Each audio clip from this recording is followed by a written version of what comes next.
애니메이션을 보며 우리는 수많은 죽음을 봅니다. 싸우다 쓰러지고 누군가를 지키다 사라지고 때로는 아무 이유 없이 떠나갑니다. 하지만 그 모든 죽음이 같은 무게로 기억되지는 않습니다. 어떤 죽음은 잠깐 슬프고 잊히지만 어떤 죽음은 이야기 전체를 바꿔버립니다. 오늘 이야기할 내용은 단순히 누가 죽었는가가 아닙니다. 왜 그 죽음이 우리 기억에 남았는가입니다. 이번 영상에서는 애니메이션 역사 속에서 그런 질문을 남긴 충격적인 죽음 탑7을 소개합니다. 그럼 지금부터 시작합니다. ヒンメルは幸せだったと思いますよ。そうなのかな。 세상을 고할 힘도 괴물을 이길 수 있는 강력한 능력도 없었습니다. 하지만 이 인물의 죽음은 그 어떤 최강자의 죽음보다 더 많은 사람을 울렸는데요. 이번에는 진실에 너무 가까이 다가간 대가로 인해 죽은 인물입니다. 바로 강철의 연금술사에 등장하는 애처가이자 딸바보 메스 휴즈입니다. 그는 군인이지만 언제나 웃고 있었습니다. 딸 사진을 자랑하고 아내 이야기를 꺼내며 동료들에게 농담을 던지는 밝은 인물인데요. 그는 잔인하고 피 튀기는 강철의 연금술사 내에서 가장 평범한 어른이었습니다. 그에게 꿈은 나라를 구하거나 최고의 인물이 되는 것이 아니었습니다. 그가 지키고 싶었던 건 단 하나, 가족과 함께하는 평범한 내일이었습니다. 휴즈는 강연술의 세계가 아직 정상이라는 증거 같은 존재였습니다. 휴즈에게는 친구이자 군동료인 로이 머스탱이 있었습니다. 둘은 내전을 함께 겪었고 피와 죄를 공유했는데요. 야망 가득한 머스탱을 믿고 따르며 그를 현실로 붙잡아주는 따뜻한 사람이었습니다. 하지만 그런 휴즈는 우연히 진실에 닿게 되는데요. 바로 국가연금술사와 국토연성진 그리고 대총통까지 연결된 내용이었습니다. 그는 깨닫습니다. 이건 단순한 음모가 아니다. 이 사실을 알게 된 휴즈는 누구보다도 먼저 머스탱에게 전화를 거는데요. 하지만 통화 도중에 호문클루스인 앤비가 나타났고 하필 휴즈 아내의 모습으로 변신하면서 휴즈는 차마 앤비를 공격하지 못하게 됩니다. 결국 앤비에게 죽임을 당하는데요. 그는 마지막 순간까지도 가족을 생각합니다.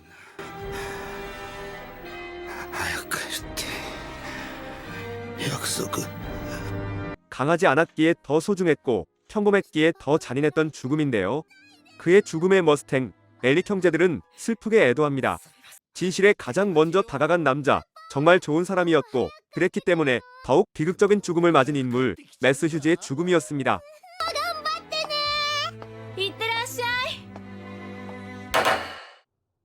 애니메이션 역사에서 죽음이라는 개념을 완전히 다르게 만든 주인공이 있습니다. 전투는 우주로 확장되고 적은 끝없이 강해지며 주인공조차 안전하지 않다는 사실을 알려준 죽음. 이번 죽음은 레전드 애니메이션 드래곤볼에서 스스로 죽음을 선택한 주인공인 손오공입니다. 드래곤볼은 단순한 소년 만화로 시작했는데요. 모험, 성장, 웃음, 그리고 우정. 하지만 이야기는 점점 지구의 존망, 우주의 생존이 걸린 싸움으로 확장되어 갑니다. 그 중심에는 언제나 한 명의 인물이 있었는데요. 항상 웃고, 항상 강해지고, 항상 마지막에 승리하는 인물. 손오공입니다. 그는 패배해도 다시 일어났고 적과 싸우면서도 적을 미워하지 않았습니다. 하지만 이번 전투는 조금 달랐습니다. 상대는 손오공을 데리러 온 손오공의 형인 사이어인 라데츠였는데요. 그는 강했습니다. 너무나도 강해서 이길 수 있을 상상조차 할 수가 없었는데요. 손오공과 피콜로 그리고 손오반까지 함께 싸우지만 결국 모두가 죽을 위기에 처하게 됩니다. 손오공은 깨닫습니다. 혼자서는 이길 수 없다. 그래서 그는 라데츠를 뒤에서 붙잡고 피콜로에게 함께 공격하라고 말합니다. 결국 피콜로는 초강력 마관광 살포를 날리게 되고 라데츠와 손오공의 몸을 관통합니다. 주인공과 적이 함께 쓰러지는 장면이었는데요. 당시 애니메이션에서 전례 없는 선택이었습니다. 손오공이 죽는 순간 라데츠는 1년 후 더 강한 사이어인이 지구로 올 것이다라는 경고까지 하게 됩니다. 손오공 없이 지구를 지킬 수 있을까? 그 누구도 확신할 수 없는 상황이었는데요. 드래곤볼 세계관은 이 순간부터 진짜 전쟁으로 변하게 됩니다. 손오공의 죽음은 끝이 아니라 이 변화의 시작이었습니다. 손오공은 저승에서 개왕을 만나 수련하여 또 다시 각성을 하게 되고 피콜로는 손오반을 훈련시키며 점차 변해갑니다. 이러한 변화들이 손오공의 죽음으로부터 시작이 되었고 드래곤볼은 진정한 애니메이션의 레전드가 되었습니다. 주인공이 지구를 구하기 위해 스스로 죽음을 택한 순간, 그래서 더 위대했고 더 충격적이었던 손오공의 죽음이었습니다.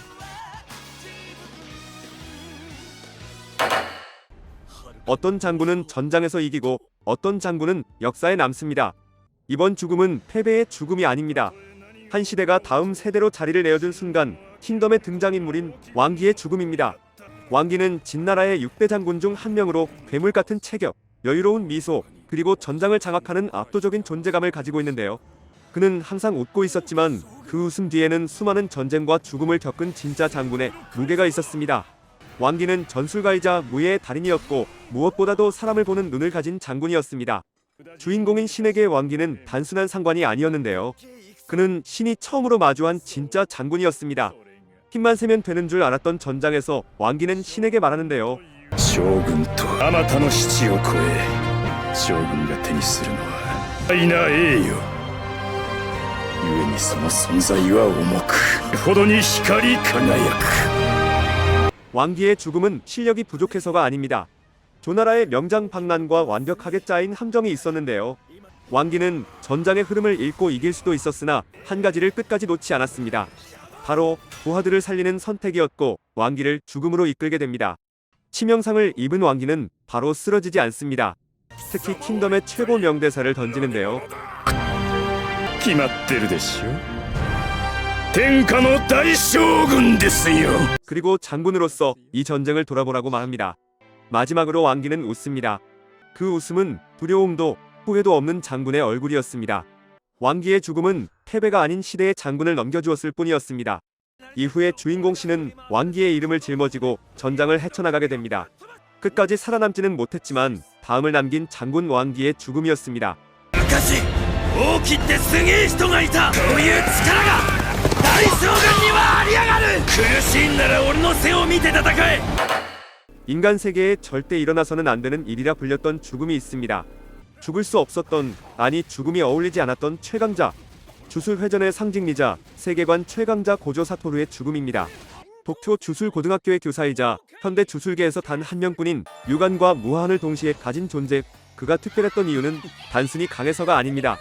무하한을 통해 그는 상대의 공격 자체가 닿지 않는 존재였고 유관을 통해서 모든 것을 꿰뚫어 볼 수 있었기 때문이죠. 그래서 팬들은 말했습니다. 고조는 이 세계에서 죽을 리가 없다라고. 그는 단순한 강자가 아니었습니다. 그의 존재 자체가 주술세계의 균형을 유지하는 핵심이었죠. 작중에서도 고조는 내가 최강이다라고 가볍게 내뱉습니다.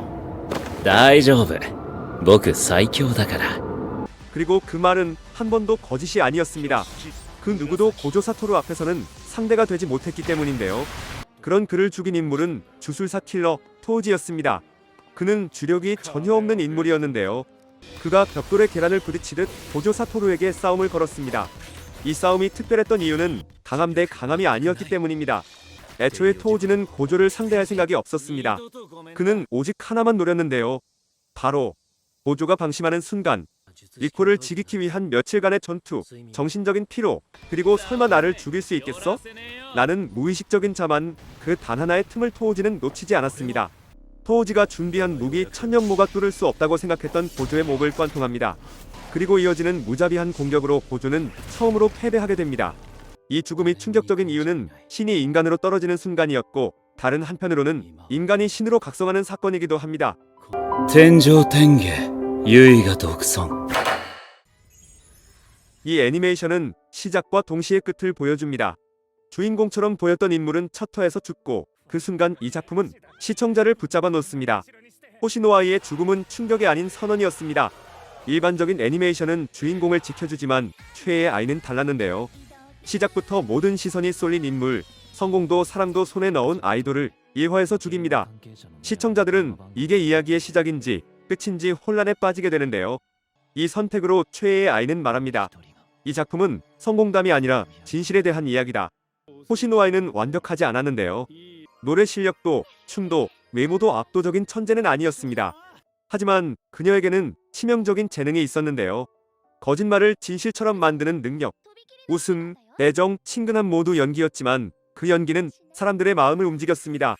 그래서 호시노아이는 단순한 아이돌이 아니라 아이돌 그 자체가 됩니다.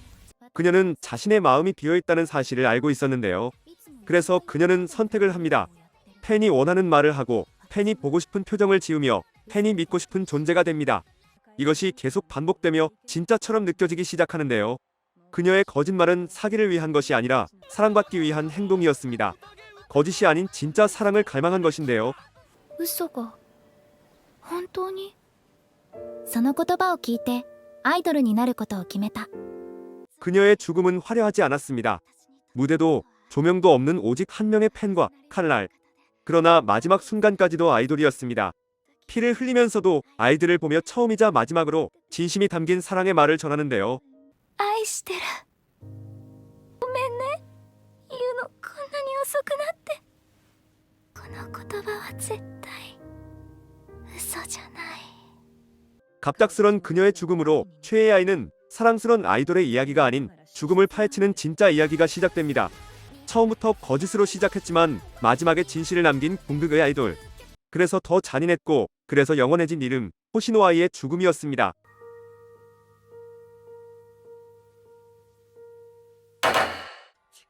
어떤 죽음은 싸움의 결과가 아닙니다.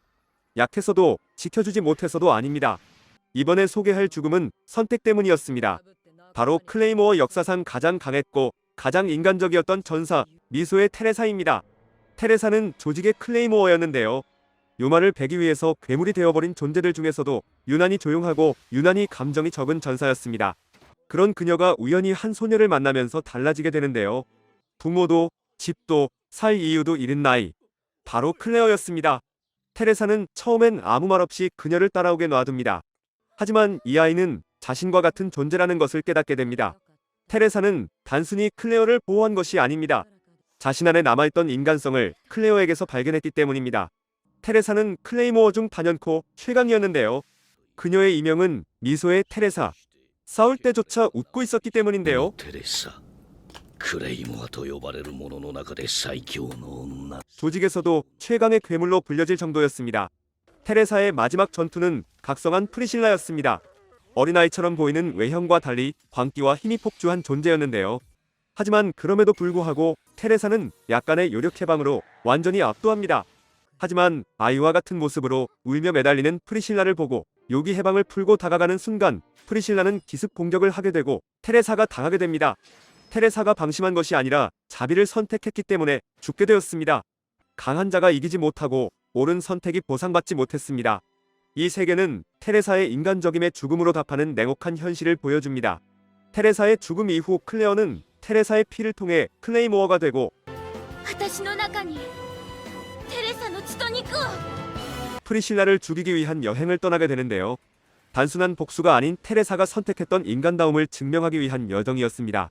반인반류였지만 누구보다 인간적이었던 미소의 테레사의 죽음이었습니다. ことだったから。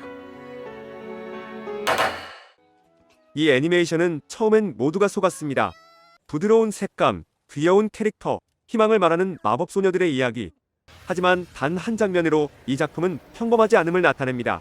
이번 죽음은 마법소녀 마도카 마기카에서 그 사실을 처음으로 알려준 인물 토모의 마미입니다. キューベイと契約した魔法少女よ。 만화마의 초반은 아주 평범한 소녀 만화입니다. 밝은 학교 생활, 따뜻한 친구 관계, 마법소녀에 대한 동경. 전통적인 마법소녀 장르처럼 계약하면 모두가 행복해질 것이라는 분위기로 가득한데요. 음악은 몽환적이고 전투는 예술처럼 연출되며 위험하지만 결국은 마법소녀들이 이길 것처럼 보였습니다.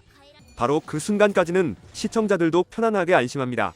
토모의 마미는 주인공 마도카와 그녀의 친구 사야카보다 먼저 마법소녀가 된 선배인데요.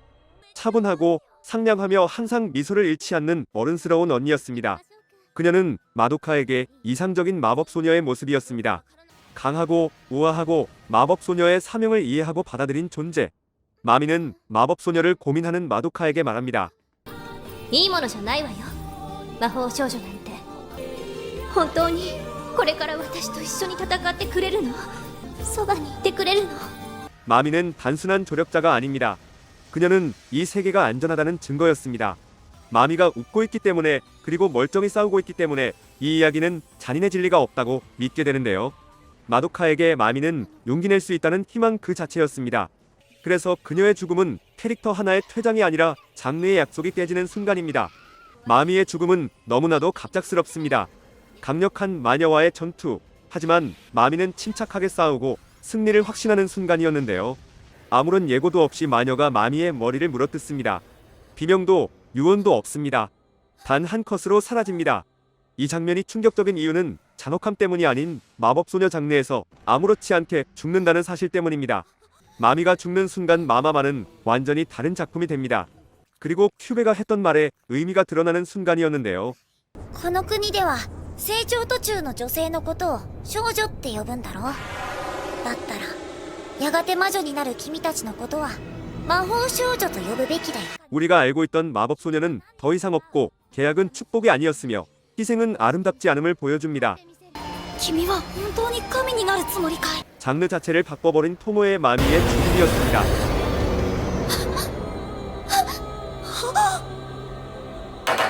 지금까지 7개의 죽음을 살펴봤는데요. 누군가는 싸우다 쓰러졌고 누군가는 스스로 끝을 선택했습니다. 하지만 이 죽음들에는 공통점이 있습니다. 그 누구도 쓸모없이 죽지 않았다는 것. 그들의 죽음은 이야기를 전진시켰고 남겨진 사람을 변화시켰으며 작품이 말하고자 하는 핵심을 완성하였는데요. 그래서 우리는 그 장면들을 잊지 못합니다. 이 영상이 끝난 뒤에도 어떤 장면은 계속 머릿속에 남아있을 겁니다. 또 다른 충격적인 죽음은 누구였는지 댓글로 여러분들의 의견을 남겨주세요. 시청해주셔서 감사합니다.